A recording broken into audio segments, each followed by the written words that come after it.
Hi, this is Junaid. Today we're going to talk about Bitcoins. In the last few sessions, we talked about technological convergence. We talked about, artificial intelligence, digital consumers, digital wallets, public chain. And now we're going to talk about Bitcoin. Um, Now, before I start, I just want to make sure that you do understand that I'm not an investor. This is not an investment talk, and I want to make sure that you do also understand this is purely for educational purposes. More importantly, Bitcoin in itself is a very heavy topic to really understand in terms of even financial aspects, very risky, etc. However, it does come into importance because of its nature. Now, what is that nature is? Now, ARK Invest believes, and it's not my opinion, it's ARK Invest's opinion, that Bitcoin is the digital gold. It is going to be one of those things that we are living in a fiat currency. Fiat currency is paper currency. What it means is that any money or currency in particular, there's a difference between the word currency and money. I'm not going to get into that right now. But at the end of the day, that difference that they're talking about is mainly that it is a store of value and it can transmit value. My thought process is that money can do that. Currency in itself has to move much faster. Bitcoin transaction and hashing is much slower and it's much energy intensive. And therefore, I do truly believe personally that Bitcoin is a fantastic store of value and will be for the future. However, transmission is going to be a big issue unless it moves to a completely different option. But again, that's something where Ethereum comes in, these other public blockchains come in, and in the next lecture, we're going to talk about smart contracts. So I'm going to move through this topic pretty quickly so that in the next topic, we're going to talk about smart contracts. So take this all thing with a grain of salt. But again, as I said, we want to go through this for everyone to understand what are the big ideas of 2023, and therefore Bitcoin is definitely one of those topics that cannot be left alone. So let's get started. So one of the things that they are actually most concerned about is durable network. So that's one thing. The idea of durability is mean that if you go to any exchanges, etc., Bitcoin has proven its durability over years, and therefore, out of all the public blockchains, interestingly enough, Bitcoin remains to be the most durable. And they're saying that the long-term opportunity is actually strengthening despite a turbulent year. And unfortunately, we can see that within the last year, it went from all the way, I think the highest we saw was about 60K. And again, I don't know the today's prices, but somewhere between 20 to 25K. We are actually seeing that significantly draw down. This happened in 2022. Its network fundamentals are strengthened and holder base has become long-term focused. And this is also very important because Bitcoin as a fad, Bitcoin as a tool to make a quick buck is actually evaporating. If you really look at it, and they're going to show in within some of these data that there are long-term institutional investors that are getting into this game, which again could be a good thing or a bad thing. There's contagions that had decentralized transparency. This is very important, and they think price of one Bitcoin could exceed 1 million in the next decade. 1 million. Currently, it's at 20,000 or somewhere between 20 to 25,000, and that's the projection as far as the Bitcoin is concerned. Uh, I agree with that. Why? I don't know. I think if you look at my perspective, now you have to understand where I come from. I'm originally from Pakistan. I have a lot of visibility of what happens in the SAARC countries, Bangladesh, India, Pakistan, etc. I do have some employees in Philippines, so I do actually have some idea and keep tap of the inflation over there as well. I see a lot more international exposure just because how we are built, because we traveled so many miles.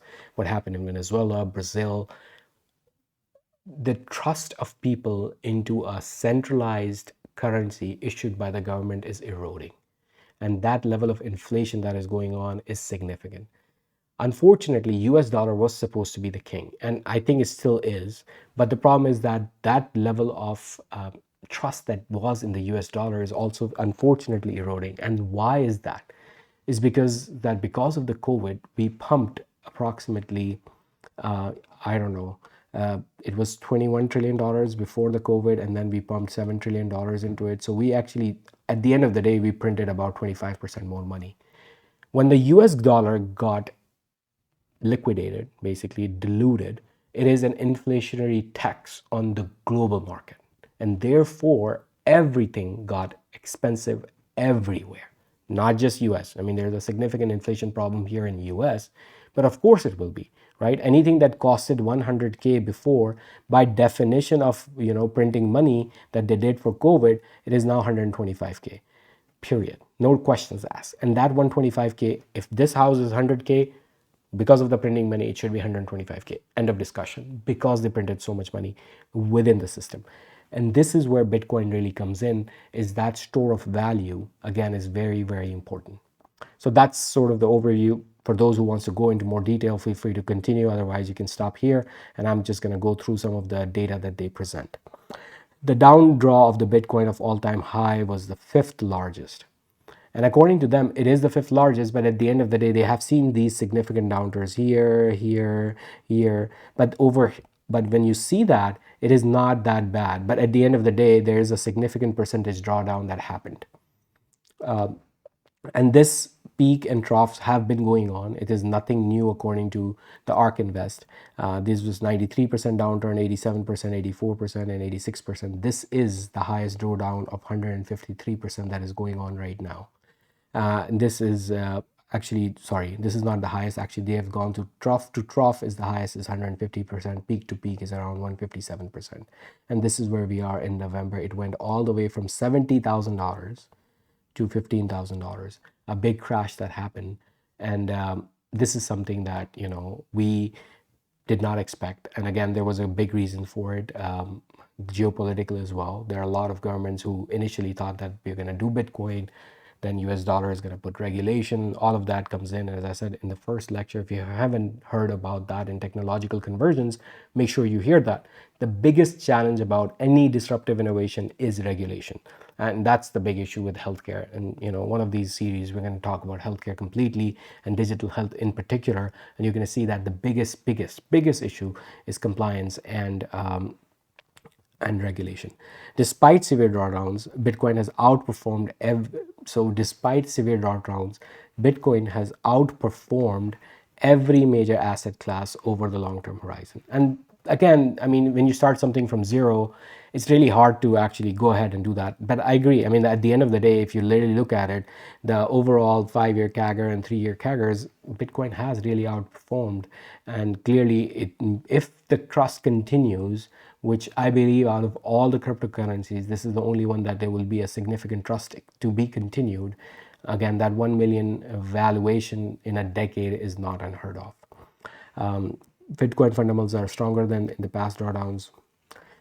Now, the reason they say that the fundamentals are stronger is because that if you really know how the Bitcoin works, is because it halves, the hash rate decreases, and therefore there's a limit that how much Bitcoins are going to be produced, period. It cannot be more than 21 million or so. And therefore the fundamental are so strong. And given that within these drawdowns, it came down, but it didn't go that down, right? It didn't go to zero. It didn't go like other currencies that completely basically wiped out.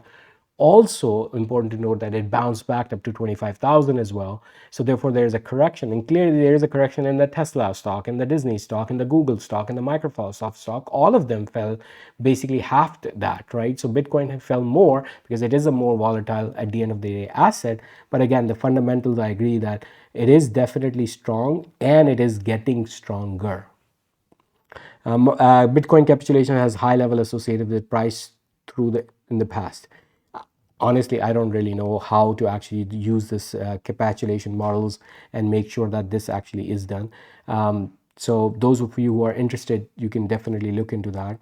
One of the key things is that Bitcoin holders realized record losses in $200 billion in 2022. When you say realize, is that those who actually end up selling it. Like for example, I had some Bitcoin and I know it's actually down. I'm not selling because I have the capacity to store it and hold it. But unfortunately, some people do not. They have to pay for expenses, etc.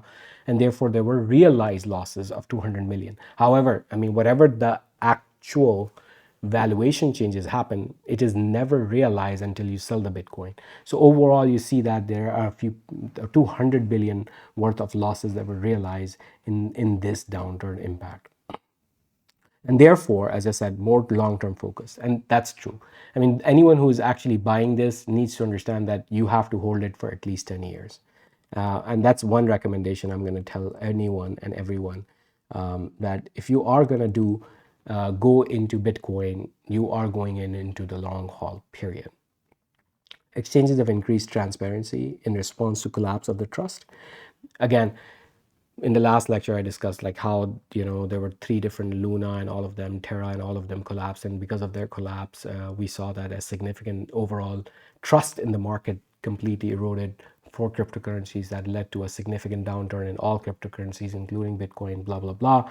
However, you're going to see that in exchange to that, the good news is that they have increased transparency, and that is actually seen in exchanges like Binance and all of these, and these Coinbase, etc., has ROR publication years have been done, so they are actually trying to make sure that they actually have increased transparency, because if they want to remain in business, if they want to remain these exchanges to continue to provide these services, they have to make sure that you have more transparency.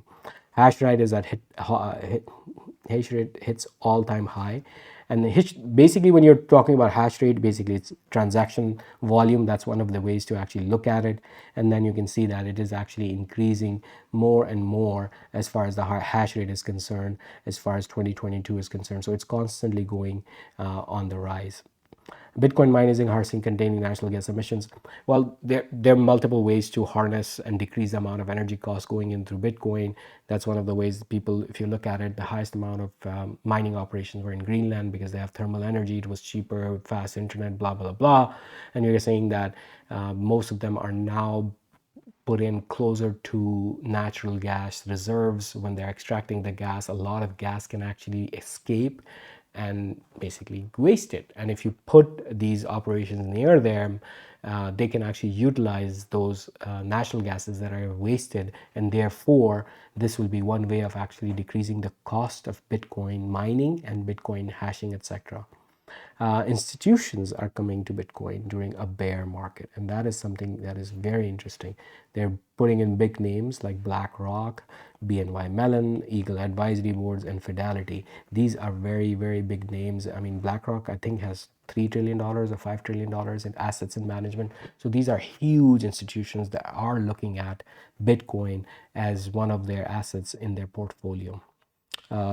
Is likely to scale into a multi-billion. As I said, they're looking at about 7.5% CAGR. Again, take it with a grain of salt. I'm going to be honest with you, but they are looking at digital gold, which is TAM. Digital gold market cap is about 40%. Institutional investment camp, seizure resistance, and they look through all of these use cases when the Bitcoin can be done, and these use cases can show that either you can have a base market, bull market, and bear market, and according to them, this is going to be an important aspect of the future. Thank you. In the next lecture, we're going to talk about smart contract networks. Make sure you go through these three topics at least within one sitting, so that you understand the public blockchains, the Bitcoin, and the smart contracts.